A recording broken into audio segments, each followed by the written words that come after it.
কাজকর্ম নাই, রবিবার সকালবেলা কোথায় পাঠার মাংস কিনতে যাবে, মাছ কিনতে যাবে, বাজার করবে, খবরের কাগজ পড়বে, রিপাবলিক বাংলা বাড়িতে বসে লুঙ্গি পরে দেখবে। মির্জা ফখরুলের কাছে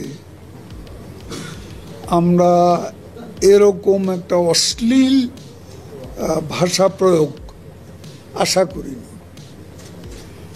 এই ধরনের কথা কি আপনারা কেউ সাপোর্ট করবেন? একজন পলিটিশিয়ান এটা প্রত্যাহার করতে বলেছে। এই লাফালাফি বাড়াবাড়ি যে প্রধানমন্ত্রী বলেছেন, বক্তৃতা করেন, শেখ হাসিনার নামটা পর্যন্ত শালীনতার সঙ্গে উচ্চারণ করেন না। হাসিনা হাসিনা, ওই লন্ডন থেকে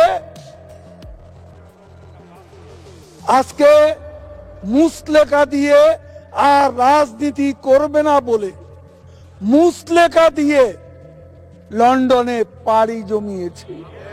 দেশ ছেড়ে 2008 সালে নেতা আন্দোলনের নির্বাচনের খেলা হবে এমনি বলিনি।